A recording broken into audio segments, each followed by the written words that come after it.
12. É Assembleia? Ah, tá bom. É em Fortaleza mesmo ou é Maracanã? Fortaleza, né?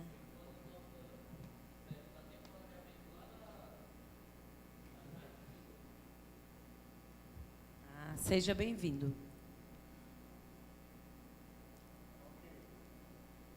Ok, Davi?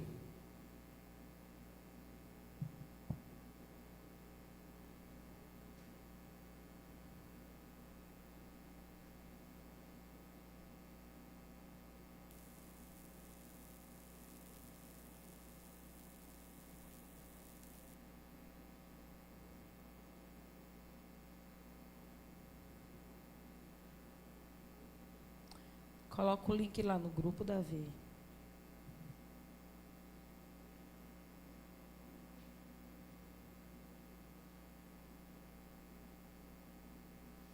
Quem já terminou as atividades?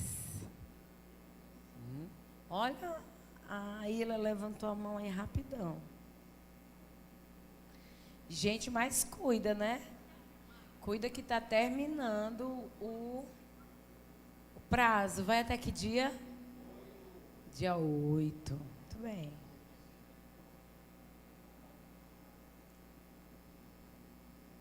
Agora sim, eu estou vendo.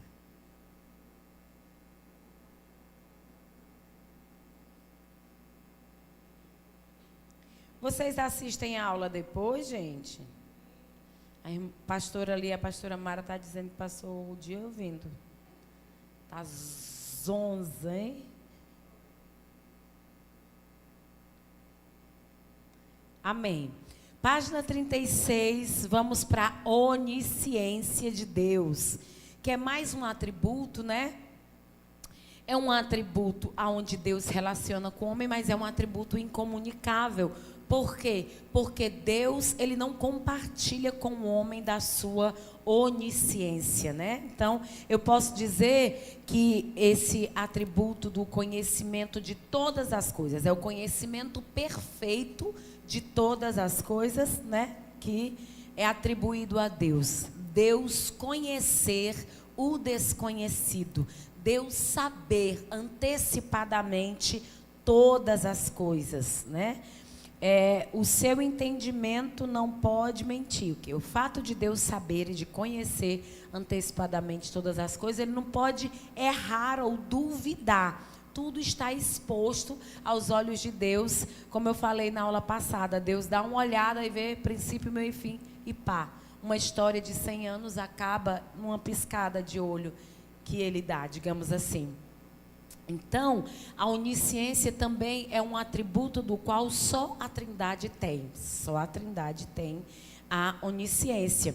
E quando nós falamos nesses atributos absolutos de Deus, não comunicáveis, esses atributos aonde mexe só na pessoa da Trindade, onde nós vemos onde incorrem as grandes heresias e as piores teologias produzidas.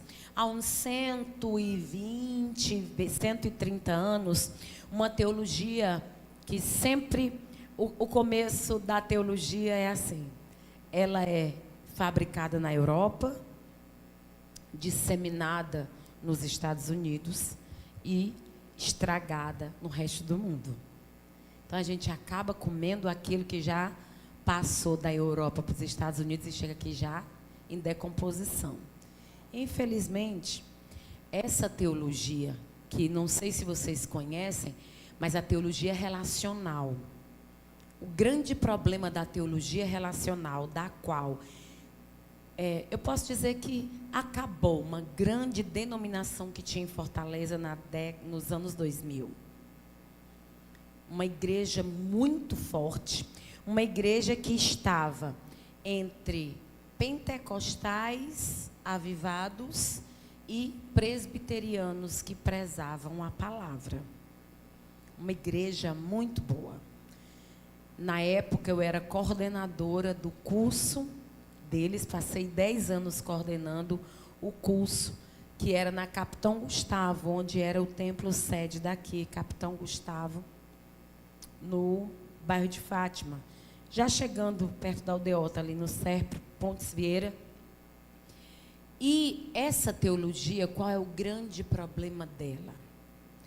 No afã do homem tentar buscar um relacionamento mais íntimo com Deus, a interpretação dessa teologia acabou fragmentando os atributos absolutos e intransitivos de Deus, aonde Deus perde a sua soberania e onisciência.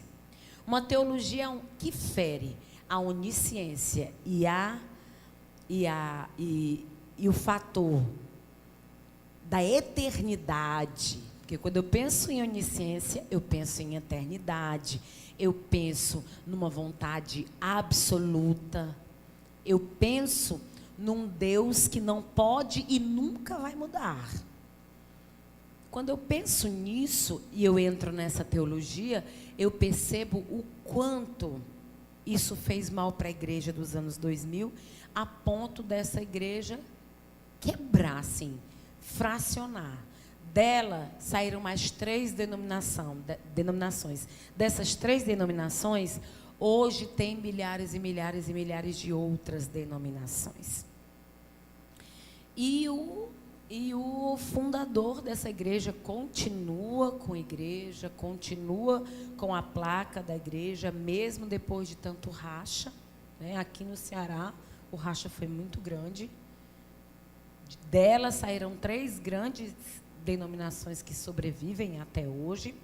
Mas o problema é, quando se mexe nessa teologia relacional, está se mexendo nos atributos absolutos de Deus, aonde Deus precisa do homem para construir o futuro, aonde Deus não conhece tudo plenamente, aonde Deus paga para ver o que vai acontecer, ou Deus espera a ação do homem para poder desenvolver algum plano.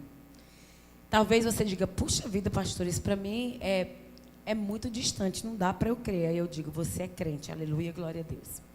Mas tem pessoas que pensam isso e propagam essa verdade, e não é de hoje. Essa teologia ela tem uns 120 anos. Só que ela se você não tiver cuidado, essas coisas passam a ser normativas, comuns, dentro da igreja, e não só nos centros acadêmicos.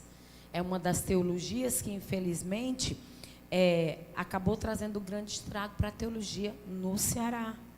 E graças a Deus que as pessoas têm a condição de ser contra alguns posicionamentos.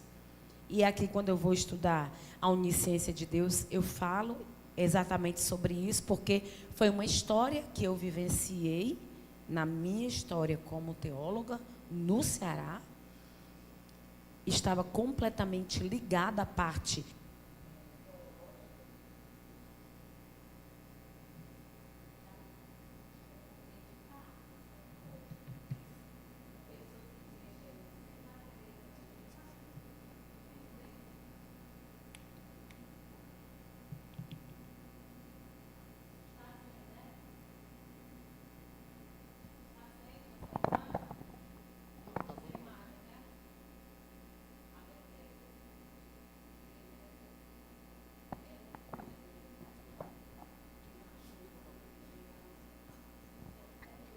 Não, tá continuando, porque ela que tá falando da igreja não quer falar o nome.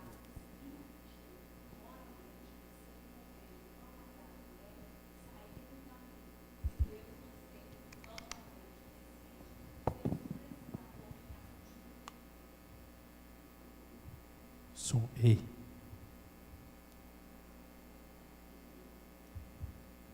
Já pensou? Doido para morrer de parto, uma pessoa dessa. Uma barriga desse tamanho deve ter um menino de 9 meses.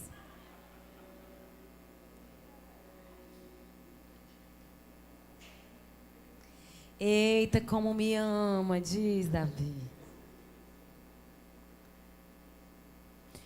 E aí o que acontece, gente? Quando a gente vai falar na onisciência divina, nós estamos falando do conhecimento que Deus tem sobre si mesmo, né? Em especial, que é a que a gente chama de conhecimento necessário.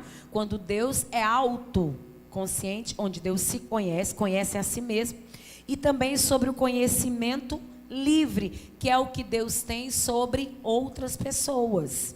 Então, Deus não só tem o conhecimento necessário, que é Ele se bastar e Ele se conhecer, mas Ele conhecer também as criaturas, os seres que criou, o ser humano, conhecer tudo o que existe. E aí nós temos dois pensamentos diferentes em cima desses conceitos do conhecimento de Deus. Aí é onde vem o meu grande problema com os arminianos, né? Os arminianos que estão salvos hoje, amanhã não. Que Deus sabe uma coisa hoje, amanhã não. Morro de medo desse povo que... Mas enfim, os irmãos arminianos vão ser salvos. Eu tenho fé em Deus, que Jesus vai ter misericórdia dos arminianos e vai salvá-los, mesmo eles acreditando que podem se perder. Aí o irmão pode ser arminiano, me perdoe, irmão, em nome de Jesus. Mas se o irmão for arminiano, escuta aqui o que o arminiano pensa sobre isso. O arminiano acha que Deus conhece por probabilidades. Por Deus conhecer todas as coisas, Deus conhece também o pensamento dos homens, porque Deus conhece tudo. Então é mesmo como que se por proporção, esse é o pensamento do arminiano. Ai, Deus sabe tudo. Por Ele saber tudo, Ele sabe a vida da Mirta, Ele sabe a vida do Diego, por probabilidade. Isso é o que o arminiano diz. O que o calvinismo diz sobre essa consciência, sobre essa onisciência de Deus? Ele diz assim: Deus não sabe por probabilidade. Deus sabe porque Ele predeterminou. Os calvinistas entendem que esse conhecimento, ele é predeterminante. Ora, se Deus criou o homem, se Deus já até salvou o homem, como é que Deus não vai conhecer todas as coisas sobre esse homem? Claro que Deus sabe. Aí você vem para mim e diz assim: poxa vida, eu prefiro acreditar que Deus não predeterminou, porque tem tanta coisa ruim que aconteceu e Deus predeterminou coisas ruins para acontecer na minha vida. E aí eu falo para você, Deus tanto conhece como faz, né? Deus tanto conhece como faz. Então, independente de ser proporção ou por predeterminação do que vem acontecer, Ele sabe. Ah, mas eu quero brigar aqui, falar de salvação e livre-arbítrio. Hoje não, você não vai atrapalhar a minha aula. Você vai falar de salvação e livre-arbítrio no dia de soteriologia. Aí você descasca a banana do professor que estiver lá. Se for eu, aproveita. Se não for eu, se for outro, aproveita o outro. De forma que, além do conhecimento necessário e o conhecimento livre, tem o conhecimento médio, né? Dentro da onisciência de Deus, que é hipotético. O que é isso? É aquele que Deus não só sabe o que vai acontecer, mas o que por acaso não vai acontecer. É o conhecimento hipotético, é o conhecimento médio. Na onisciência de Deus, nós temos todos esses tipos de conhecimento. O conhecimento necessário, o conhecimento livre e o hipotético, que ele chama de médio. Que é o quê? Deus não só conhece o que cada ser humano faria, mas também o que ele não faria. Deus não só conhece a consequência do que foi feito, mas até a consequência do que não foi feito. Então, fazendo ou não fazendo, Deus sabe o que vai dar. Não fazendo o homem, Deus sabe o que vai dar. Deus é aquele cara que sabe tudo, está diante de todas as provas, e você vem fazer uma prova na frente dele, e ele sabe exatamente o que você estudou, o que você não estudou, as questões que você vai acertar, as que você não vai acertar, e no final de tudo, ele já tem uma nota para te dar, antes de você fazer o seu teste. Só os calvinistas dizem amém. Um calvinista se salvou. Um calvinista já está salvo, né? Então os outros estão em busca da salvação.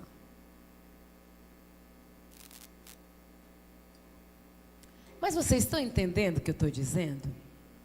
De uma forma bem simples, bem didática, eu estou dizendo para você. Nós afirmamos que Deus determina e predestina todas as coisas porque Ele é onisciente e onipotente. Deus sabe todas as coisas porque Ele mesmo predestinou. Não porque Ele simplesmente viu ou anteviu, mas sim porque Ele decretou os acontecimentos. Os atributos são também chamados de decretos, né? São coisas que já estão pré-estabelecidas. Não é porque Deus, na sua eternidade, viu acontecer, mas porque, independente de qualquer coisa, Ele predeterminou que essas coisas acontecessem. E aí você vai me perguntar, e se Deus... Existem coisas que estão fora do plano de Deus? Podem acontecer fora do curso de Deus? Podem sim. O fato de Deus saber que uma coisa vai acontecer, ter a consciência, a onisciência, o conhecimento de que isso vai acontecer, não coloca nele a responsabilidade das consequências daquilo que vai dar errado. Não vai. Senão Deus teria de tirar a moralidade de nós. De que se queixa um homem a não ser do seu próprio mal? Que mal é esse? O mal como consequência das coisas erradas que ele faz. Deus seria muito injusto se você praticasse o mal e não colhesse. Deus seria muito injusto se você plantasse o bem e colhesse o mal. Então, aqui fica bem claro que, para essa afirmação, algumas objeções, mas ela parece ser a mais plausível entre todas as opiniões. Então, assim, a gente já vê uma tendência um pouco mais calvinista do que arminiana nesse texto. Mas vocês ficam livres. Você diz assim, não, eu não acredito, não. Eu sou arminiana ao ponto de dizer que, porque Deus conhece o homem, Ele conhece também a mim. De uma forma geral e bem de probabilidade. E não de predestinação. Você decide. Você tem 4 anos para se converter. Aproveite.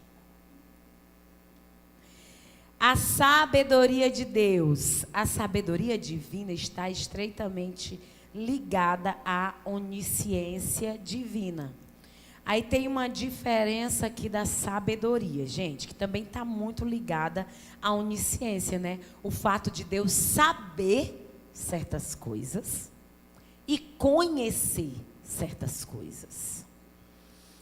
Deus conhecer você impede de Deus saber algo sobre você? Contribui, corrobora, coopera. A gente faz uma diferenciação aqui, que a sabedoria divina, ela atua de forma ativa, a sabedoria. Porque a gente entende que a sabedoria, ela é preditiva, né?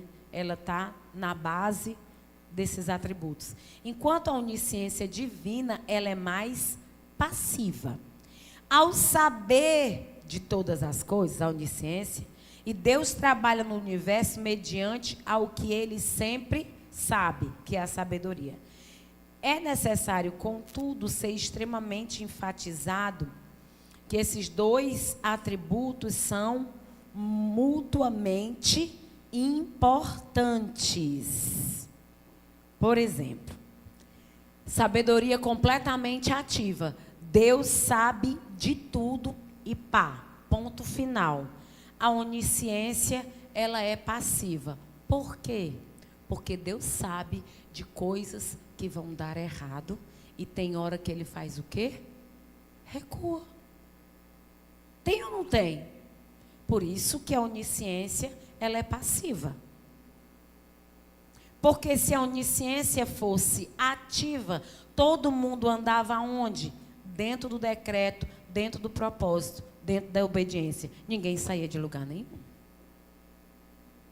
Essa sua livre ida e volta, essa sua liberdade que você tem de fazer o que você quer, está na onisciência, que é passiva. Deus sabe que você vai se dar mal. Mas você não é um robô. Você é um ser humano, moral, tem princípios, valores. Ele não vai pegar você e dizer assim, eu quero que você fique aqui, eu botei um chip em você. Não botou um chip. Você não foi reproduzido em série como um robô, não. O fato de Deus saber o seu futuro não faz com que Deus, de forma ativa, te bloqueie ou te desbloqueie aonde deve ou não. Não é. Não tem um botãozinho, não. De jeito nenhum. É por isso que a onisciência de Deus, ela é ativa. Sabedoria é passiva. Sabedoria ativa. Deus já sabe. Ela sabe até o dia de quem vai morrer. Eu não digo o dia que eu vou morrer, porque eu não vou morrer, né? Uma pessoa como eu não tem cara de morte. Então, nunca vou dizer uma coisa dessa. Como com uma pessoa viva, como eu vou falar de morte? Não falarei. É um tipo de assunto que nós não estamos preparados para ter. Então, Deus nem conversa comigo sobre isso. Dia da morte. Deixa oculto, Senhor, e os mortais que querem morrer, que morram. Eu nasci para ser arrebatado. Então, eu tenho que pregar o arrebatamento até o dia de ser. Eu for arrebatada. E a vida segue aí para quem acredita. Só que Deus sabe até o dia que você vai morrer. Deus pode impedir o dia que você vai morrer? Ele vai te dar um monte de livramento. Tu vai entender, ixi, era para eu ter morrido hoje. Aí Deus foi lá e botou a mão e me deu um livramento. Claro, é um livramento. Na tua mente passiva, limitada, finita, tu ia morrer. Ia morrer. E Deus, olha, só se diverte, não, mas é um susto. Deixa soprar a tua moleira. E Deus sopra a moleira e tem uns que ainda tem um algodãozinho vermelho aqui, né? Vou nem dizer quem é que bota a moleirinha, quem é que bota o fiozinho vermelho na moleira. Vou nem dizer quem é. Porque você vai ficar chateado. E aí, o que acontece? Deus, na sua onisciência, ele age de forma passiva. Porque ele não criou robôs. Criou robô. O fato da sabedoria dele, divina, ser ativa, está sabendo, sabe tudo. Amém. Mas não pode impedir do que vai acontecer. Não pode, não. Não quer impedir. Ele não quer impedir. Estou sabendo. Deixa lá. Teu filho, quando tu vai agir com ele, como é que tu faz? Tá vendo ali, ele pegando a frigideira, botando óleo, botando... Sabe, quando terminar aí, você sabe. Tem que lavar a louça. Não deixa a pia suja. Ele já vai sabendo que vai sujar, ele já vai sabendo. E no final, o que é que vai fazer? Ele vai te enganar. Aí tu não gosta de ver pia suja, o que tu vai lá? E vai lavar de novo. Tu vai matar o filho porque ele deixou a pia suja? Não, tu já sabia que ele não ia lavar. Que tu já fez isso antes. Tu viu essa cena 1000 vezes na tua vida. Já sabia, sabedoria ativa. Ativa. A tua onisciência que é passiva. Tu deixou ele fazer e já sabia que ia lavar. E assim é Deus com a gente. Só que esses dois atributos são intimamente ligados. A bondade de Deus, né? A bondade é o quê? É aquele desejo de Deus de amar, mesmo quando a gente estava lascado no pecado, né? Condenado ao pecado. Mesmo quando a gente estava obstinadamente entregue ao pecado. Essa é a forma que Deus mostrou bondade. É aquele atributo que evidencia que Deus quer a felicidade das suas criaturas, e especialmente um relacionamento salvífico com Ele. Essa aqui não é uma bondade só onde Deus quer o seu bem. Não, Deus quer a sua salvação. Ele quer você, além de bem, salvo. É o desejo de Deus de amar e amar o pecador, né? Essa bondade, ela está muito relacionada com o amor. É literalmente o amor de João 3, que é o amor que dura, é um amor que perdura. Ele nos amou quando nós estávamos em trevas e não queríamos nada com Ele. Porque você dizer que você aceitou a Jesus, porque você não queria era nada. Foi Ele que te botou numa situação que tu não tinha para onde correr e botou vontade de tu querer Ele. Tu nunca quis nada. Nem eu quis. Eu busquei, o Senhor não buscou nada. Foi Ele que decidiu aqui te amar. Você era morto no seu delito e pecado. E aí Ele decidiu ter uma relação com você, não só uma relação de amor, mas de misericórdia, que é onde vem a graça, né, a disponibilidade da graça salvadora. A bondade divina, ela dura para sempre. Salmo 52, 1. Por causa da sua bondade, podemos nos arrepender e sermos salvos. A bondade é o fruto do Espírito que devemos sempre procurar. Já achamos aqui um atributo relacionável, um atributo de transição. Podemos, bondade como o quê? Como fruto do Espírito, Gálatas 5, 22 e Efésios 5, 9. Não é simplesmente o fato de ser bom. Eu sou bom porque aprendi a ser bom com o Pai, não. Aqui é bondade como fruto do Espírito. É ser bom no momento de adversidade, porque quando Cristo nos amou, nós éramos inimigos dele, não é isso? E pelo Espírito a gente acaba desenvolvendo essa bondade. É uma bondade aonde a gente ama as pessoas, porque esse amor foi colocado pelo Espírito em nós, lembra? Porque o amor foi derramado pelo Espírito no nosso coração, aí a gente vai lá e ama. Porque tem pessoas que nos dão motivos da gente perder o réu primário. Nos dão motivos para isso. E aí Deus vai lá e derrama bondade. Aí depois que você faz, você diz assim: menina, eu vou te dizer, viu? Essa criatura não me conhecia há 20 anos atrás, não. Aonde que eu ia fazer um negócio desse? Você hoje se passa por bobo, por tolo, por abestado. Não é? A pessoa acha que o crente é um besta, é um otário. É nada, isso aqui, ó. É o fruto do Espírito plantado em nós. É o amor se manifestando em forma de bondade. Não vem de nós, não, que a gente não presta. E depois vem os atributos morais. Que são esses atributos morais? Vocês estão tão caladinhos, tão quietos, vocês estão com medo ou com fome? Ou com frio? Ou vocês estão concentrados, né? Eu acho que é porque eu estou sem óculos, eu não consigo ver vocês direito, eu só estou vendo eles dois aqui, aí eu estou vendo vocês bem embaçados. Deixei meu óculos em casa. Mas em breve, meu óculos novo vai chegar a vocês. Eu verei até o oculto escondido. O Senhor revelará, viu? Até o oculto escondido. Chegar aqui, ei, estou vendo a sua AV2, que não está feita. Bora. AV2 de Teologia Sistemática 1, bora. Entra lá no site e faz a tua tarefa. Os atributos morais, eles se referem ao governo, ao seu governo em todo o universo.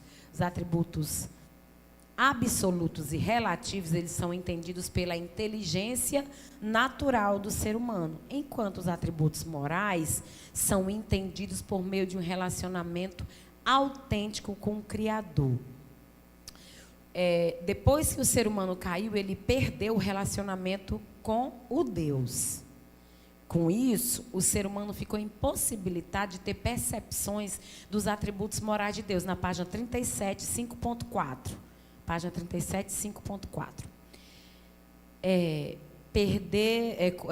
impossibilitado de ter percepções dos atributos morais de Deus. Contudo, com a salvação em Cristo Jesus, o ser humano pode contemplar novamente tais atributos divinos. Veremos esses atributos divididos em santidade, amor, justiça, retidão, verdade e graça.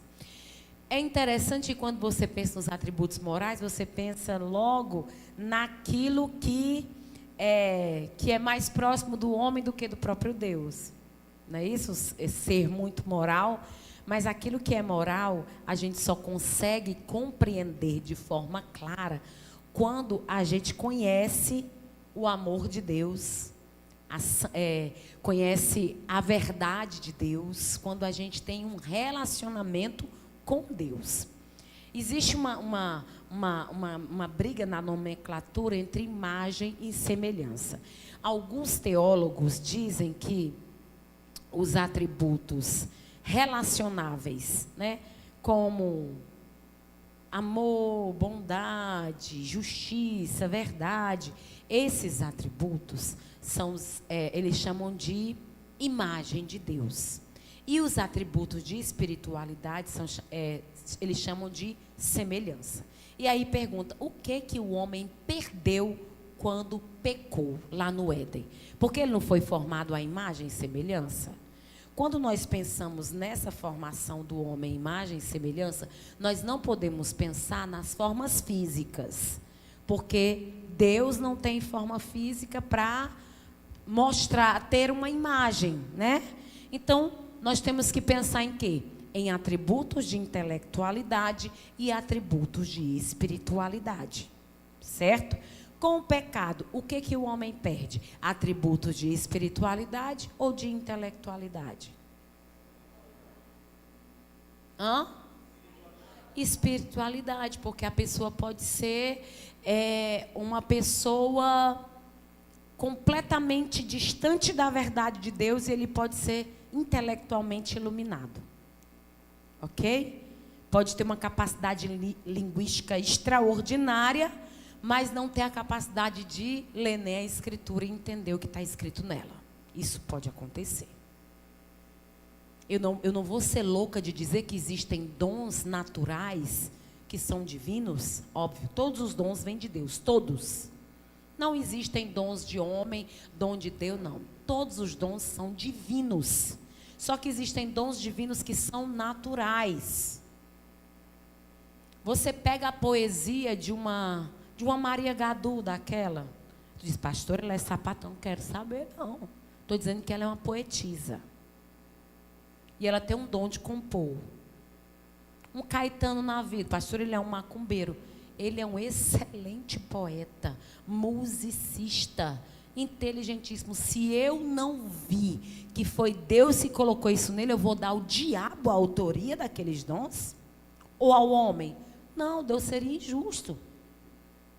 Eu não vou fazer isso. Então, os dons, eles são divinos, só que existem dons naturais. O de cantar é um dom natural. O de compor é um dom natural. Dom natural. E aí a pessoa usa, quando se converte, ela usa para Deus. O dom da palavra é um dom divino, mas é natural. Tem pessoas que já nascem com habilidade para falar em público. E tem pessoas que já nascem com habilidades para ser de bastidor e não gostar de falar em público. Mas são inteligentíssimas. Fazem tudo atrás de um computador. Inteligentíssimas, mas não tem habilidade de fala, articulação, oratória. Não tem. É natural. É divino, mas é um dom natural que a gente vive e distribui independente de ser ou não salvo, de ter ou não fé. E aí, quando eu penso nas semelhanças, na imagem e semelhança, é como se Adão realmente fosse um homem perfeito, quando Deus o criou, antes dele ter o conhecimento do bem e do mal, que era a proposta da árvore. A proposta não era que ele seria... a árvore existia só para delimitar uma situação entre o Criador e a criatura. Deus disse, você pode comer de toda árvore que está no jardim. De toda. Só a que está lá naquele centro, lá no meio. Aquela lá é a árvore do conhecimento do bem e do mal. Essa você não pode provar. Porque no dia que você comer, você vai conhecer o mal.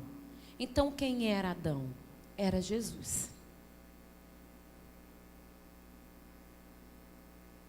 Digamos que não existisse pecado, precisaria fazer uma pessoa para redimir os pecados? Não era um Jesus que eu quero dizer, é o Filho de Deus. Ele é Filho de Deus por criação, porque ele criou com as próprias mãos. Mas ele era quem? O homem perfeito. O homem perfeito. Na sua intelectualidade, na sua espiritualidade, na sua ingenuidade, na sua iluminação, na sua revelação, na sua autoridade, no princípio de governo. Deus estabelece esse homem na sua perfeição para governar as coisas que Deus criou. Deus criou os animais, mas deu a ele autoridade para dar o quê? Nome.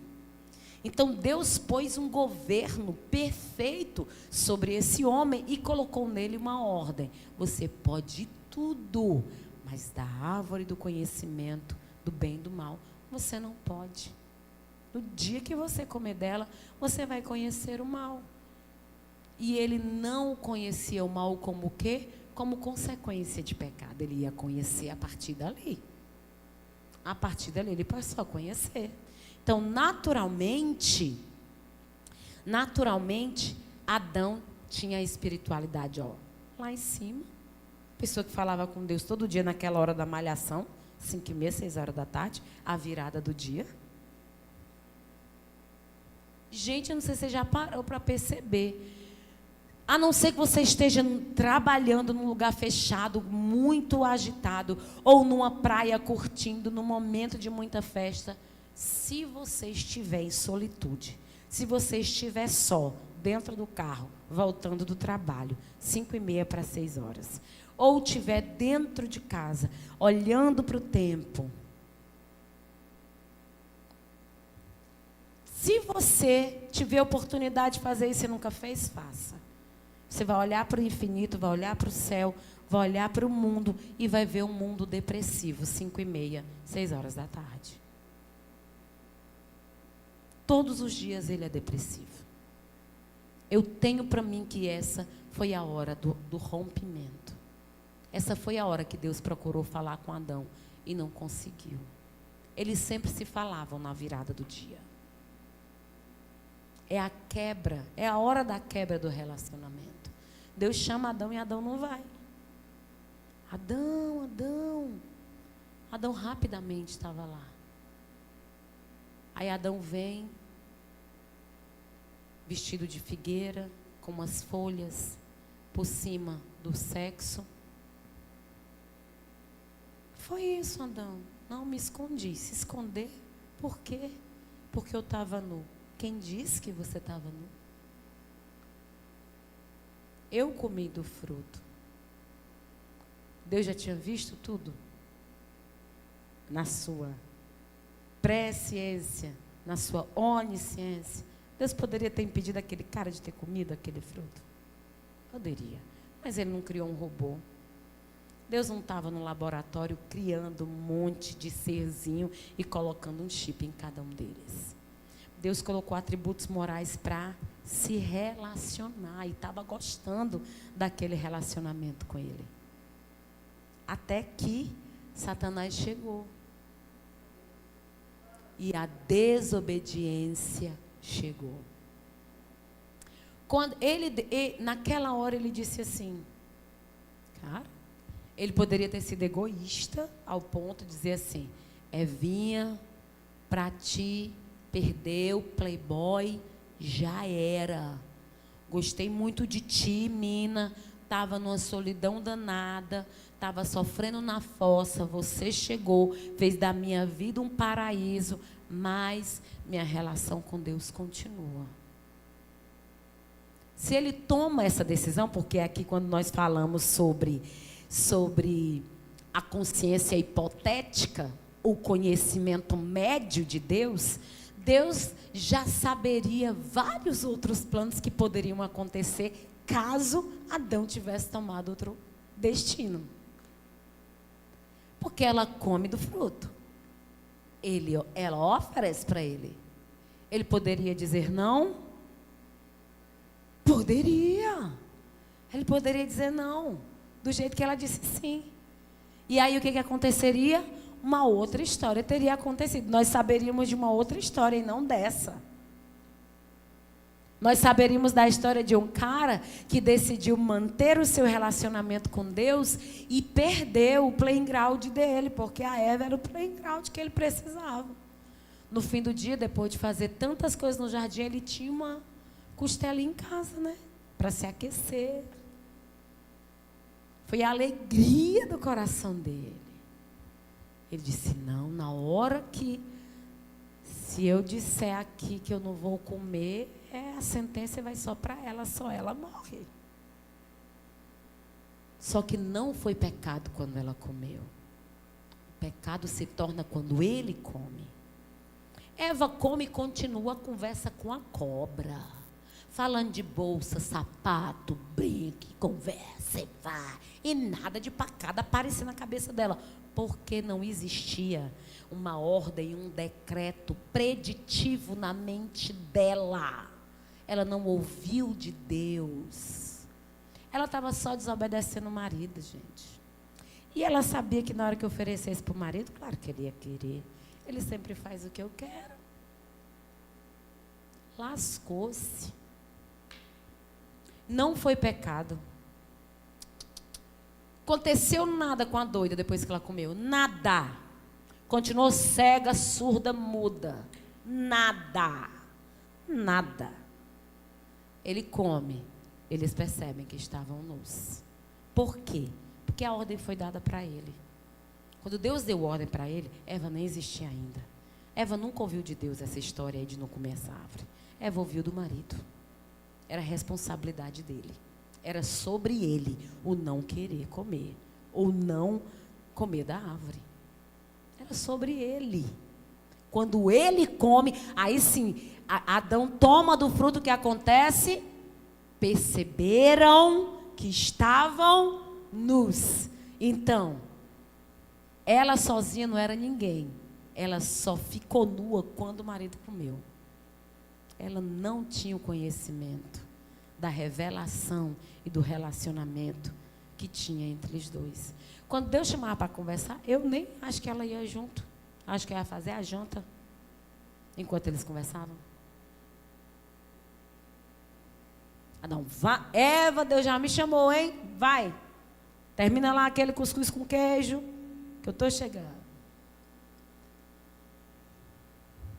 E aí o que acontece? Ele bota a sua justificação, porque as folhas de figueira são justificativas. Que uma folha está verde agora, daqui a pouco ela seca. Deus olha para ele e diz assim, tu acha que isso aí é capaz de cobrir a tua nudez? Tu acha quantos dias isso aí, essa mentira vai cobrir uma verdade? Dá. Ali foi uma quebra, uma ruptura grande. E a partir dali, esses atributos que nós entendemos, que eram os atributos de espiritualidade, que eu penso ser a imagem e não a semelhança. Por quê?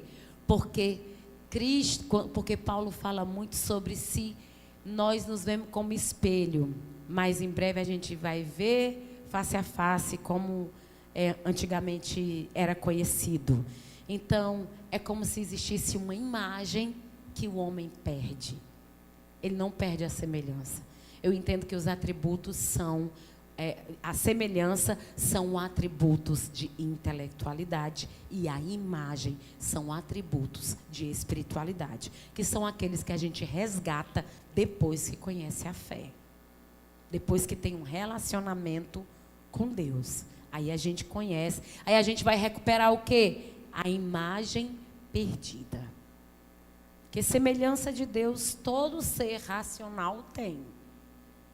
Semelhança de Deus. A imagem é que a gente perde com o pecado. Vamos para a santidade. Boa noite, Camilo. Tem um aluno aqui que ele é da Bahia, Rivas Camilo. Ele é aluno do Polo de Barreiras na Bahia, né? E ele está aqui com a gente. Ele sempre está aqui com a gente. Seja muito bem-vindo, Camilo. Rivas Camilo. Nós dissemos que nós íamos até 9 horas. Foi hoje, para poder fazer a festa. Já chamaram os músicos, as bandas, A santidade é a gloriosa plenitude da excelência moral divina da qual ele sempre se expressa. A santidade é aquilo que emblematiza, né? É o ser, né? Essa excelência moral é originada dele mesmo. A gente olha para Deus e assim, Paulo fala assim, sede santo porque ele é santo. Ele não tem para quem olhar para ser santo. A santidade é oriunda, né? É originada dele mesmo. Não existe uma referência de santidade para a qual Deus olhe e se espelhe. Não dá. Nós olhamos para ele e nos espelhamos. Ele é santo, santo, santo é o Senhor dos exércitos. Ele é o santo todo-poderoso. Todos os seres humanos comparecerão ao juízo final e glorificarão a santidade do nosso Deus. Santidade, ela é um pré-requisito. Ele coloca aqui como requisito para todo aquele que é nascido de novo. E quando nós falamos nessa santidade aqui, nós estamos falando numa separação, numa consagração da nossa vida. Onde aquele que é salvo, que é nascido de novo, que é nascido de Deus, ele busca se separar. Ele busca se consagrar. Alguém que se diz santo, se diz salvo, e não persevera em se santificar, essa pessoa não está salva, essa pessoa não nasceu de novo. Ninguém está suficientemente santo que possa transitar entre o pecado e a santidade e permanecer puro. Ninguém. A cada dia mais. O salvo, o separado, nascido de Deus, ele se distancia do que é sujo, do que é imundo, e ele busca se purificar. Todos os nossos procedimentos devem ser guiados pela santidade divina. O ser humano tem que ser santo, não no sentido absoluto, pois somente Deus exerce essa santidade, mas sim de maneira relativa, no qual for possível diante da limitação humana. Óbvio, ninguém consegue ser santo como Deus é, mas o que a gente faz? Buscar é a paz e a santificação, sem a qual ninguém verá o Senhor. 14 de Hebreus. No Pai a santidade é oriunda e jamais derivada. O Filho tem a santidade revelada através do seu sacrifício substitutivo em favor do ser humano. No Espírito, a santidade não é apenas acessível, mas distribuída a todos os que buscam. Então, em Deus, nós temos a fonte da nossa santidade. Em Cristo, nós temos a santidade revelada pelo sacrifício substitutivo, mas é pelo Espírito que nós podemos ter acesso à santidade de Deus e buscar ser santo como Ele é. Amém? Olha aí a Trindade agindo na santidade de Deus, agindo como um atributo. Deus, o amor de Deus, a expressão, né? O Deus é amor. É a mais emblemática de tudo, né? Porque o amor é a natureza de Deus. E, na verdade, o amor é santo. O amor santo. O amor de Deus propaga a santidade a todos os que buscam a presença. O amor verdadeiro mostra-se pelo sacrifício. Quando nós falamos nesse amor aqui, é o amor como sacrifício, é o amor altruísta, é o amor como forma sacrificial, né? Muitas vezes a pessoa acha que a gente não pode ter esse tipo de amor, mas pode, porque uma mãe se sacrifica pelo filho, porque um filho se sacrifica, o mais próximo, né? O marido se sacrifica pela casa, se sacrifica. A gente vê que os pais se sacrificam pela família, pela casa. Tudo aquilo que envolve um sacrifício, um amor sacrificial, nos remonta a esse amor aqui. É o amor de Deus. Se nós formos olhar pelas várias formas de amor, lógico que um pai de família se sacrifica pelos filhos por causa do amor estorguê, que é um amor doméstico. Tá bom, tudo bem. É um amor de relacionamento. Mas existe um sentimento dentro de nós para com os filhos que a gente nem consegue medir. A gente não quer que ele sofra. A gente quer levar a dor dele. Quando ele está com febre, se fosse mim eu resolvia fácil. A gente quer tirar com a mão. Esse tipo de sentimento é o amor de Deus. Deus fez isso. A gente no pecado, Deus amando, disse, vou tirar com a mão. A gente indo para o inferno com as próprias pernas, e ele foi lá e tirou com a mão. É tirar a dor com a própria mão. É se sacrificar. Isso aqui é completamente divino. E tem duas formas da gente observar esse amor de Deus. É o amor que a gente vê como o amor de benevolência, não é isso? Que é Deus querer o bem da gente, que transmite felicidade e alegria às suas criaturas, e o da complacência, que é o quê? Que é o amor de Deus que inclina a comunicar-se, a deleitar-se na santidade das suas criaturas. O que você entende com isso? Esse amor de complacência é um amor onde Deus comunica com aqueles que já foram salvos. A complacência. Porque Deus consegue transmitir, comunicar o amor da cruz para nós, para dentro de nós. Esse aqui da benevolência é o amor que todo ser humano consegue ter. Que uma mãe tem pelo filho e por aí vai. Mas esse amor da complacência é um amor de comunicação. É um amor onde Deus consegue se relacionar, trazer, se deleitar, né? Deus se refestela. Deus manifesta chuva. Eita Deus, que coisa linda a palavra de Deus. Ok, o quê? Olha, eu achando que eu já ia, que o dia diz assim, eita, vou já para a Trindade, que nada, tem a página 39 ainda. Acha vida. O dia que a gente quer mais correr. Pronto. Aí deixa eu falar aqui. Aí aqui continua falando sobre o amor.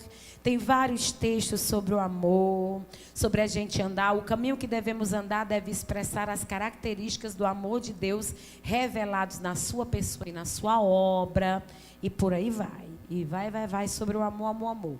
5.4.3, sobre a justiça. É outro atributo moral. A justiça é um atributo comunicável.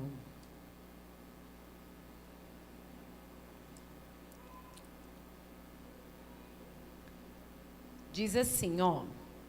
Esses atributos são relacionados à santidade. Contudo, são diferentes. A santidade faz parte da essência divina, enquanto que a retidão é a sua forma de transmitir e expor a santidade. A sua santidade. A água vinda até ali é? Ou é frio que tu está sentindo?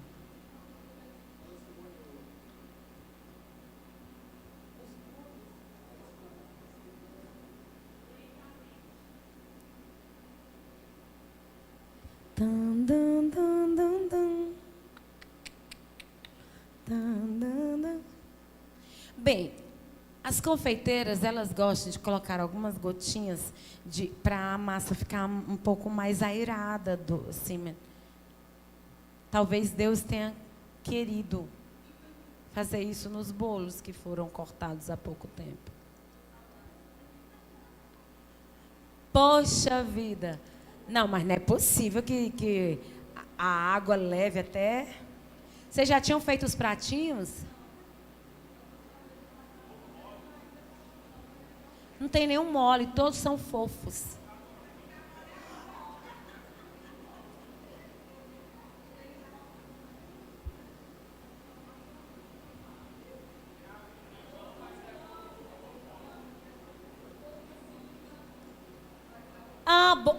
Tem essa nomenclatura, bolo piscininha também.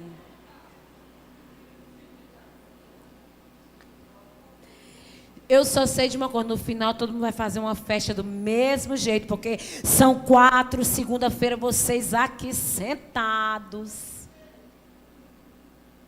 Vi uns pastelzinhos passando ali, fiz a prova do Inmetro, né? Porque tinha que passar no teste. Regulamentação, tamanho, textura e tal. Depois eu quero o local que vocês compram, que eu achei lindo o salgadinho de vocês. Justiça. Vamos entender aqui as 3 justiças que existem? Vamos entender essa justiça. A primeira justiça que aparece aí para você, didaticamente falando, a justiça legislativa. Final da página 39. É aquela que tem o objetivo de quê? Determinar o dever moral do ser humano com as consequências. Não, deixa eu dizer logo.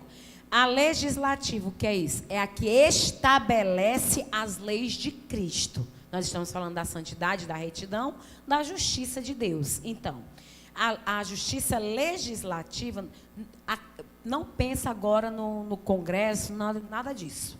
Estamos falando da justiça divina. Qual é a primeira que a gente vê? Legislativa. É aquela que estabelece as leis, não é isso? Está lá, só dita, pá. Cristo estabeleceu essa lei aqui, pá. A aliança, as leis governamentais do reino, pá. Só a legislação, é só o estabelecimento da lei. Depois vem a justiça remunerativa. O que é? É aquela que é dirigida a quem cumpre a lei. Então, tipo, uma pessoa que anda na lei, recebe o quê? Um tipo de justiça remunerativa. Um exemplo disso, por exemplo, pessoa anda, a lei está estabelecida. A pessoa anda na lei bonitinha. Qual é a remuneração dela? Tu nunca infringiu uma lei de trânsito. Qual é a tua remuneração sobre isso? Nunca vai pagar multa, nunca vai ter ponto tirado da carteira. Não é isso que acontece? Quem anda direitinho na lei do trânsito, não é assim? Está lá com todos os pontos possíveis e não precisa pagar porque passou no sinal vermelho, porque infringiu uma lei. Bonitinho. Agora tem a outra justiça, que é a retributiva. Que é isso aqui? É para quem está culpado, por quem transgrediu. Isso aqui é o contrário. A justiça retributiva é justamente a pessoa pagar pelo delito cometido. Certo? Aí você diz assim, no caso de Cristo, né? Quando você olha para as coisas no tribunal de Cristo. Vamos pensar no tribunal de Cristo, não, que isso é bem apocalíptico. Pensar em outra coisa, numa coisa mais vida real. Vamos pensar numa coisa vida real, natural, normal. Cumprir os propósitos, anda direitinho, na regra, direitinho. Então, está sempre debaixo de uma justiça remunerativa. É alguém que está ali, sempre sem dever no mundo espiritual. Ainda tem a judicial embaixo?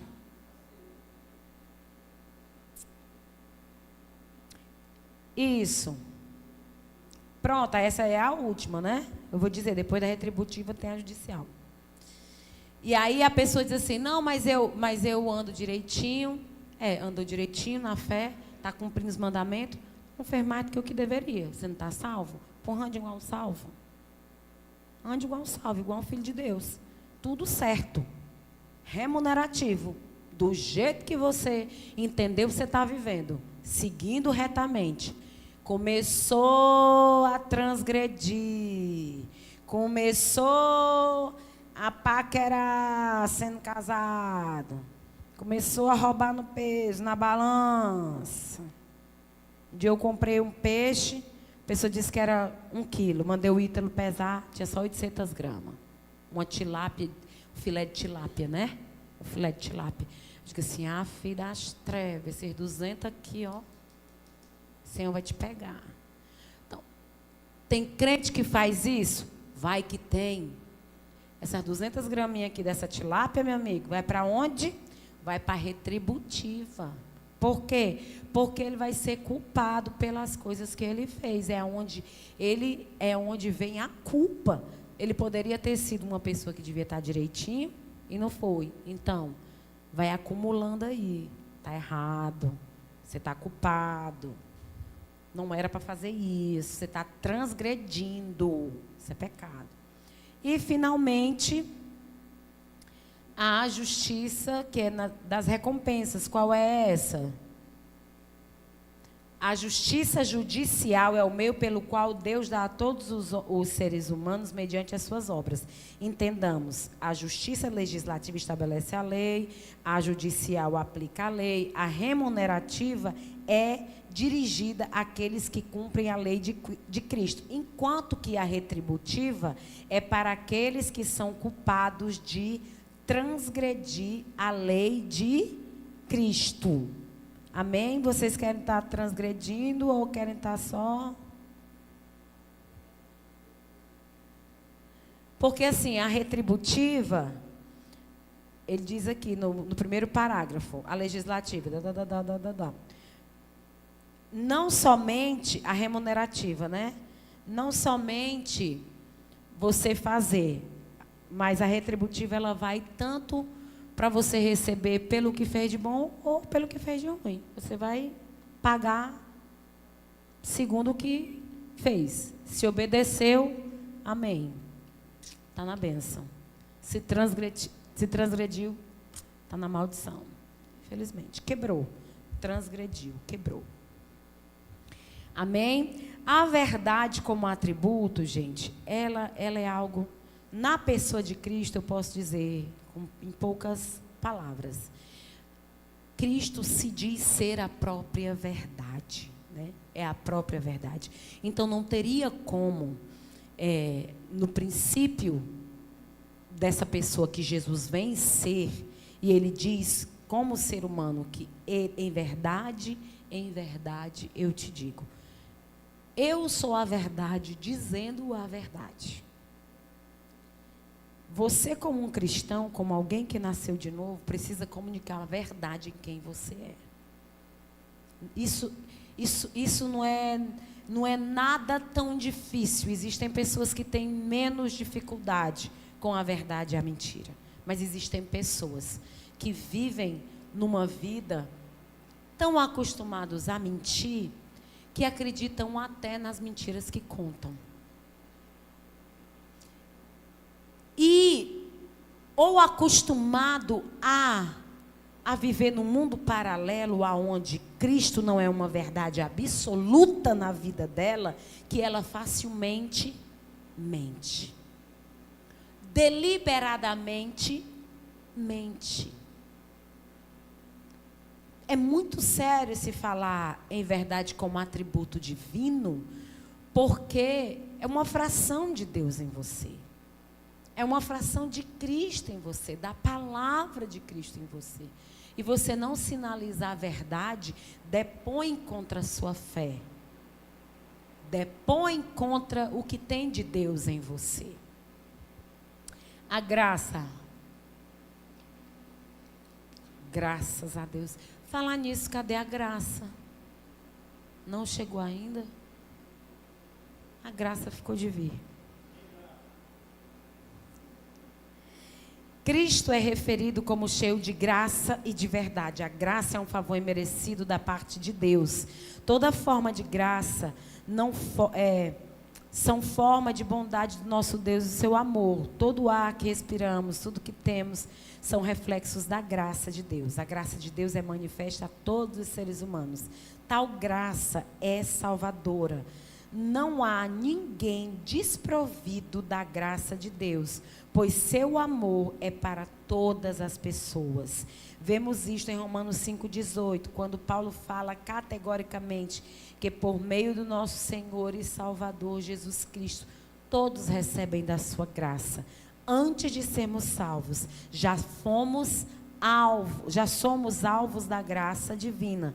Quando somos salvos, permanecemos na sua graça e dela desfrutamos. Sua graça dura para sempre aos que dela se apropriam verdadeiramente. Glória a Deus.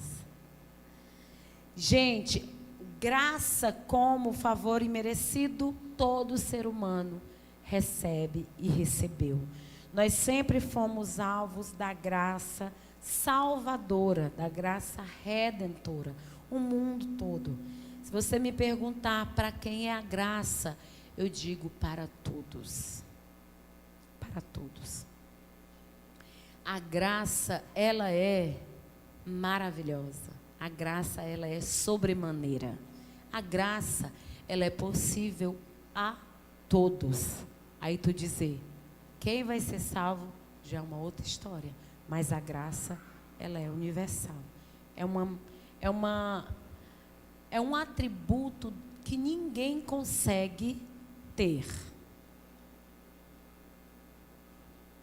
Todo favor que a gente faz tem um mérito, tem um merecimento.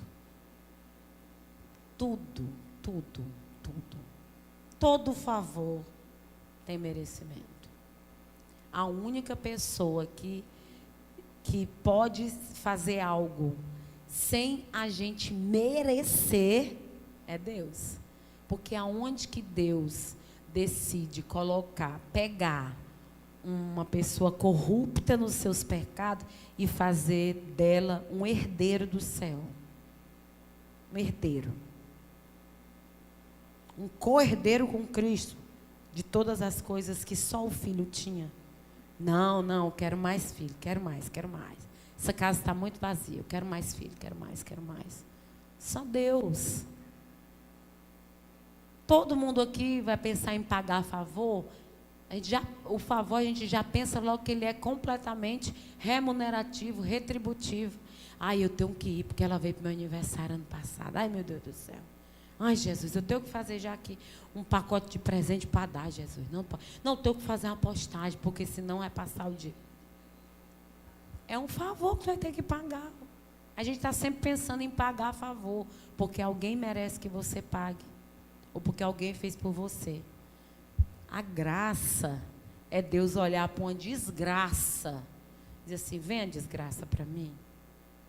Eu te quero, desgraçado. Literalmente. Eu te quero, desgraçado. A minha graça te basta. Você estava desgraçado, condenado. E Ele te quis. Da onde que a gente vai querer uma coisa para ser nosso cego na nossa vida? Quer nada. Deus estava na sua plena paz, gozando de todos os seus atributos. E a graça vem e diz assim, bora, olha por desgraçado aí. Acabou-se. Desde esse dia, a graça nos alcançou. Desde esse dia, nós somos alvo da graça, antes, durante e depois da salvação. Amém? Vamos lá, meu Deus, para onde eu irei? Para onde eu vou? Eu vou aproveitar, eu vou falar bem pouquinho, são 9 horas. Eu quero dar 2 exemplos para vocês. Primeiro, porque no início das aulas eu falei sobre alguns conceitos de trindade, não falei na primeira aula? Falei na primeira aula, falei dos conceitos de trindade. E ele começa a falar, a justificar exatamente isso, né? Que a trindade é o quê, gente? São 3 pessoas, no que eu sempre falo, numa única essência ou substância. Não é uma doutrina especulativa, mas sim um entendimento baseado nas Escrituras. Desde a igreja primitiva é crido que, se Jesus não for Deus plenamente, adorá-lo seria uma idolatria. Logo, reconhece que Cristo é divino em sua plenitude. As controvérsias sobre a doutrina da Trindade estão também por conta da pessoa de Cristo, das que eu já até citei para vocês aqui na primeira aula também, sobre as duas naturezas, sobre ele ser 100% homem, 100% Deus. Sobre ele ser Deus que virou homem, ou era homem que virou Deus. Essa é a controvérsia do século II, da igreja onde vocês estudam. Nós estudamos as heresias do século II, que é sobre a natureza de Deus, a natureza de Cristo, sobre a pessoa dele. Então, da onde vêm as dúvidas sobre a doutrina da Trindade? Em especial sobre duvidar que o próprio Filho seja igual ao Pai. Em especial sobre duvidar que o Espírito não seja subordinado ao Filho. Sobre a ideia da teologia da subordinação, onde Deus é o Pai, é o grande, o Filho é o do meio, um Deus quase Pai, é um Deus médio, e o Deus Espírito Santo ser um Deus inferior. Que existe essa teoria da subordinação, onde o Filho, onde o Espírito está subornado ao Filho e o Filho está subornado ao Pai. Mas isso não é certo. Quando nós falamos em subordinação na relação dos três, o Filho é o que vai sofrer a pena da graça, porque foi o único que encarnou, e era necessário só um para encarnar. Então, não havia necessidade de haver um propósito que não fosse tão direto e tão definido na graça, quanto alguém para ter um plano, ser o autor intelectual do plano, alguém que executasse o plano, né? E alguém que, de fato, arrematasse o plano salvífico. Porque até chegar no Espírito Santo, a graça está aí derramada de forma sobre os corações. A ação da salvação, ela é, pelo lado divino, ela é completamente acabada. Acabada. E ela não acabou só na obra de Cristo. Ela acaba na obra do Espírito em nós, que é constante, que é todos os dias. Então, eu tenho que acreditar nesse Deus, nessa essência, que se manifesta em 3 pessoas, literalmente. 3 pessoas. E aí eu penso, na mente judaica, existe a unidade de Deus, onde só Deus é Deus. Esse é um conceito judaico. E aí você vem para o Novo Testamento, e no Novo Testamento você vê a revelação de quem? De Jesus como Deus.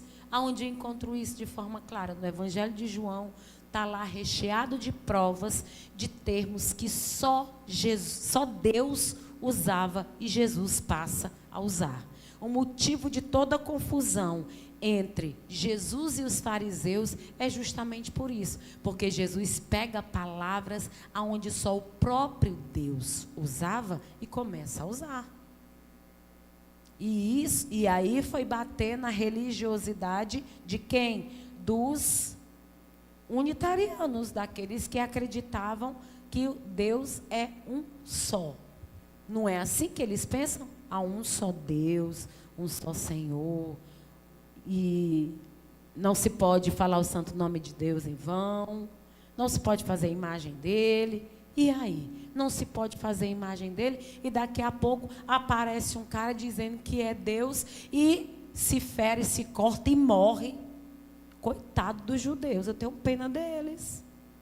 Imagina, eles precisam do Espírito Santo para serem iluminados para a salvação. Eles nunca sequer pronunciaram o nome de Deus e nem ouviram, porque não se podia falar o nome de Deus. Não se podia fazer imagem de Deus. Aí daqui a pouco Jesus chega dentro de uma favela, comendo de boca aberta, arrotando depois do almoço, dizendo que é o pão da vida. Eu sou egoemi. Re-artos, re-goemi, re-aletheia, que é a verdade, re-zoe, dizer tudo, eu usando os termos que só Deus poderia dizer. Da onde é que esse coitado dos judeus ia imaginar que Jesus seria aquilo? Está longe de ser. Como é que a gente vai fazer imagem de Deus? Deus não tem imagem. Aí Paulo escrevendo lá as cartas diz assim, porque ele é a revelação da imagem do Deus que o criou. Aí o judeu lê isso, que profanação a verdade de Elohim, de Yahvé. É para matar, minha gente, coitado. Aí você imagina como Paulo recebeu uma iluminação tão bárbara, tão poderosa, para se cortar desse unitarianismo aí, para se desvencilhar desse monoteísmo e conseguir viver uma dimensão de uma revelação de quem viveu com Jesus não alcançou. Porque quem foi apóstolo e viveu com Jesus não recebeu a revelação que Paulo recebeu e nem viveu com ele. Detalhe, ele recebeu a revelação da imagem do Deus que tinha criado depois que ele morreu e ressuscitou. Aí os hereges vão dizer assim, como é que pode, se ele era um fantasma, se o corpo dele não era matéria, aquilo ali era uma projeção? Todas as heresias do século I e II que permeiam a pessoa de Cristo vão passar por esse viés. E Paulo está lá, sustentando e segurando firme. Que ele se encontrou, ele foi cego quando viu o clarão. Quem estava com ele ouviu o barulho daquilo que dizia, mas só ele conseguia entender a voz que estava falando com ele. Lá no capítulo 9, porque em Atos tem a citação tanto de Paulo, tanto a citação de Lucas contando a história, quanto o próprio Paulo contando. Tem duas vezes a mesma história. Um é Lucas que conta e o outro é Paulo que conta. A verdade é, eles escutam barulho, escutam a voz de quem falava com Paulo. A carruagem, as pessoas, os homens, a comitiva que ia com ele. Mas só Paulo entendia as palavras. Aí eu fico pensando, meu Deus, eu daria tudo para saber que idioma ele falou com ele, porque o bicho era nojento. Ele poderia ter falado em hebraico, ele poderia ter falado em aramaico, ele poderia falar em grego, ele poderia ter falado italiano, a língua falada lá dos dias, lá na Itália, sei lá. Todas as línguas da época ele poderia ter falado ali. E na hora que ele foi dizer o discurso dele, que ele estava preso para ser morto, ele ainda disse assim, bora, qual a língua que vocês querem que eu discurse? Estou achando que eu sou quem? Sou judeu, da tribo de Benjamim. Filho da professora Edna. Você quer mais o quê? Então, pensa numa autoridade que esse homem recebeu, uma revelação extraordinária que perpassa não só a espiritualidade, a religiosidade, a cultura, mas uma revelação tão pura do próprio Cristo nele, capaz dele escrever o que escreveu, mesmo tendo sido ensinado aos pés de Gamaliel desde que nasceu, para ser contra a ideia de um outro Deus que não fosse o de Israel. É louco demais. E aí vem a triunidade, vocês vão ler depois em casa, vocês vão ter que fazer a prova, né? Vocês vão ter que ler. E aí vem a página 43 falando sobre a Trindade no Antigo Testamento, que são textos embasando a existência do Deus Pai, Deus Filho e Deus Espírito Santo no Antigo Testamento. E aqui no Novo também, tá certo? Ótimo para vocês pregarem, tem um monte de versículozinho. Ótimo para vocês darem na escola dominical. E ótimo para vocês fazerem as contestações bíblicas. Aqui é só as provas bíblicas da existência da Trindade no Antigo Testamento e no Novo. Ok? E aí vem aqui as provas da divindade de Jesus no Cristo pré-encarnado. Nós já fizemos algumas citações sobre isso, e quando vocês fizerem Cristologia, na cadeira de Cristologia, vocês verão esmiuçadamente a pessoa de Cristo. Essa questão da pré-existência dele, o Cristo pré-encarnado, a encarnação e a obra de Cristo, tá certo? Essa parte da página 44, vocês vão vê-la como uma disciplina que é a teologia sistemática de Jesus, da obra de Cristo, etc. e tal, e tal, e tal. Aí vem mais. Aí vem as obras divinas do Espírito Santo, que é o Espírito Santo sendo Deus. Jesus recebe adoração. Pá. Professor, isso aqui eu vejo detalhadamente quando? Quando você fizer pneumatologia, que é a doutrina, é a teologia sistemática do Espírito Santo. E aí você vai ver todas as provas, porque o Espírito Santo é Deus. E aqui tem o quê? Tem só os argumentos bíblicos, alguns versículos bíblicos, para você se apropriar. Ok? Eu quero só com você na página 48. As meninas estão ali me dando maior apoio. Maior apoio. Deixa eu ver quantas pessoas estão aqui. 1, 2, 3, 4, 5, 6, 7, 8, 9, 10, 11, 12, 13, 14, 15, 16, 17, 18, 19. Umas 33. As meninas e o Davi estão me dando maior apoio. Davi está dando a vida dele por essa aula de hoje. E eu louvo a Deus pela sua existência, Davi.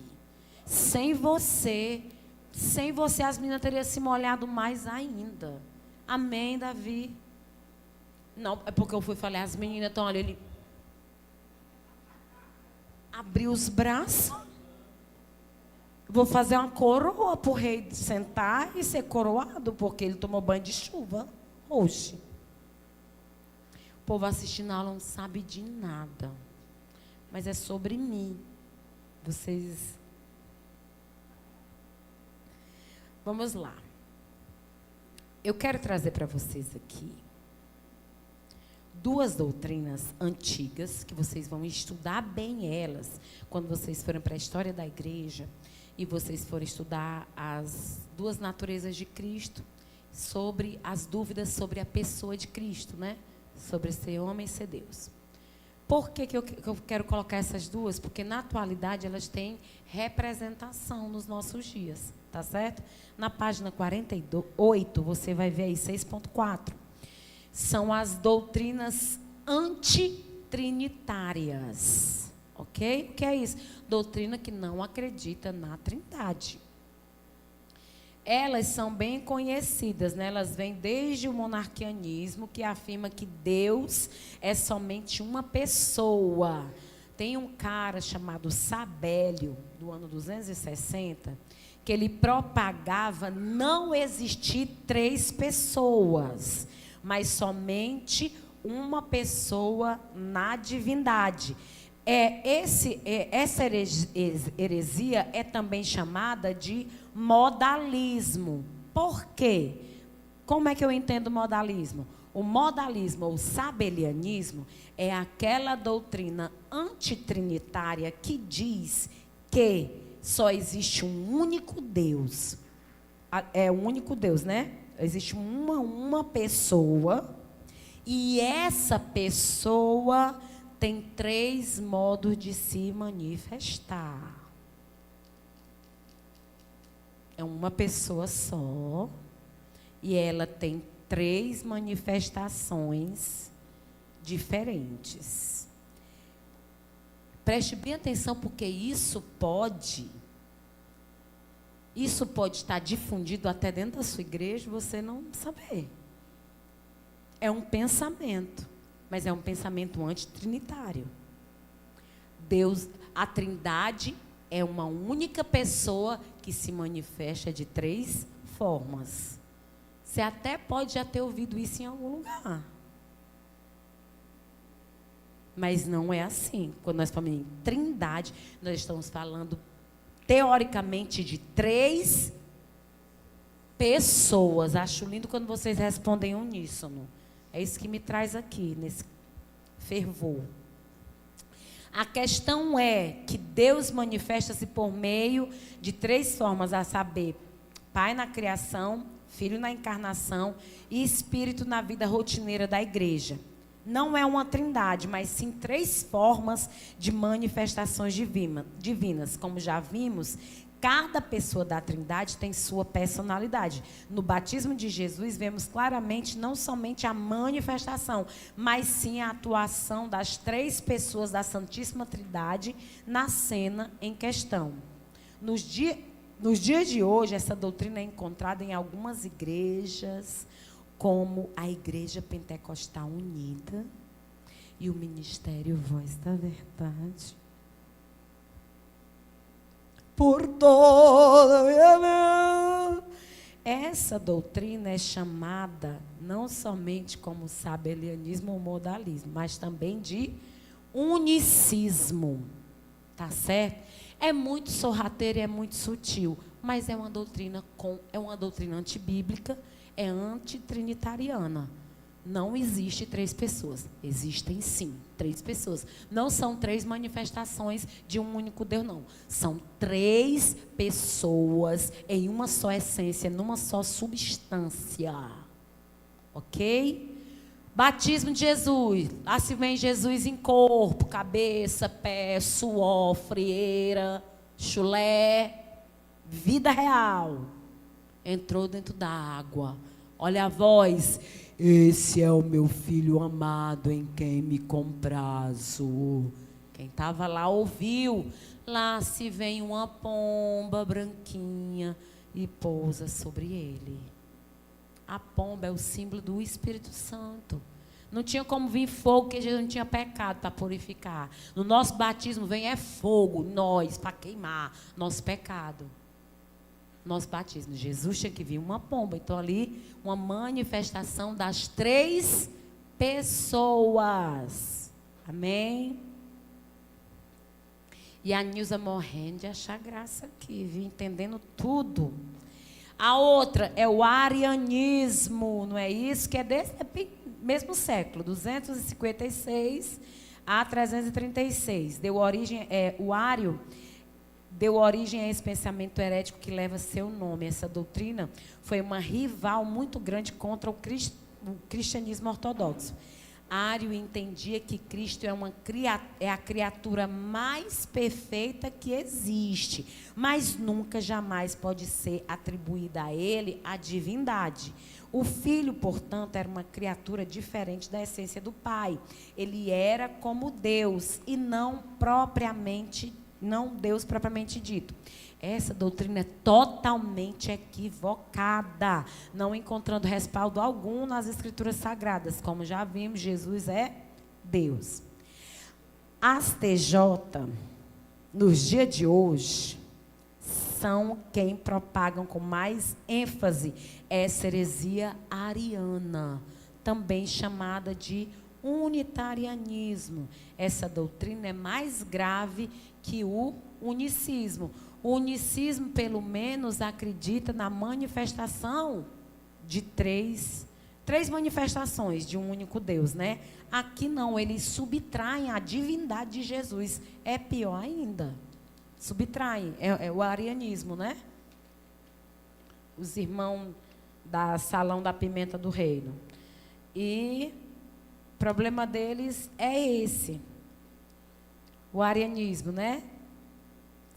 Eu perguntar para você, sabelianismo, um único Deus, 3 manifestações, representante, Voz da Verdade, Pentecostal Unida. Arianismo, subtraem a divindade de Jesus. As pimentas do reino, a acabou. Jesus é bom e fiel. Melhor vai ser próxima semana. Aula de Antigo Testamento 1, Pentateuco. Bíblia pura, pura, pura, pura, pura. Bíblia e teologia, né? Não tem como ser só Bíblia, Bíblia, Bíblia. Bíblia e teologia. Pastor Wagner Gaspar será o ministrante dessa disciplina. Estarei esperando meu Pix de 5.000 cair de hoje para amanhã, porque eu acabei a disciplina, então eu tenho que ganhar um Pix, né? Ganhar um Pix de 5.000 reais. Ele é o dono da parceria, então estou aqui para receber meu Pix. E é 5.000 que ganha quando mata uma pessoa? Primeiro sinal que eu vou morrer pobre, minha gente. Porque 5.000 para matar uma pessoa. Vamos ficar de pé em nome de Jesus. Vamos agradecer a Deus. Lete, deu certo aquele negócio. Eita, como vamos ficar bonito. Obrigada a você que esteve conosco essas 4 semanas. Você... E eu olho para o celular, vamos olhar para ali, né? Que a pessoa não está aqui. Você que esteve comigo esse mês, você pode continuar conectado conosco. Venha para as aulas presenciais, toda segunda-feira, a partir das 19h30. Próxima disciplina, segunda-feira que vem. Aqui é igual Cantiga de Grilo, não para, não para. Não para, a não ser que seja um feriado na segunda, aí a gente dá uma paradinha. Mas você é meu convidado, você pode estar se inscrevendo ao longo desse semestre. Amém? Vamos agradecer a Deus. Pastor, você quer encerrar?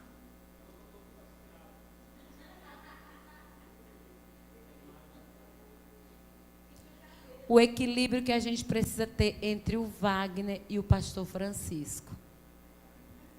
A pessoa que usa muito um pente é outra que não usa o pente. Senhor, nós te agradecemos por esse mês. Obrigada, Senhor, pela disposição dos teus filhos que estão aqui, que chegaram agora, aqueles que estão aqui sedentos para entender, se apropriar, Senhor, de tantas verdades, ó Deus, que por muito tempo foram obscuras. Nós te louvamos, nós te bendizemos, pedimos a tua graça sobre nós. Não nos deixe, Senhor, nunca se distanciar da tua presença, que tudo aquilo que oramos, estudamos, falamos, Senhor, seja para a tua glória. Nos guarde, nos proteja, nos livre, Senhor, de toda ação contrária do inimigo contra a nossa vida, contra a tua obra em nós, Espírito Santo. Essa noite nós te damos graças, pedimos a tua bênção sobre cada um que vai para as suas casas, livrando, protegendo, guardando, nos dando, Senhor, um feriado quarta-feira de descanso, porque nós merecemos descansar. Nos dando uma semana abençoada na tua presença, em nome de Jesus. Amém. Glória a Deus. Aplauda o Senhor Jesus bem forte. Oi. A transmissão. Gente, nós vamos fazer uma foto histórica. Histórica, bombástica. Eu trouxe a Letícia trouxe umas plaquinhas.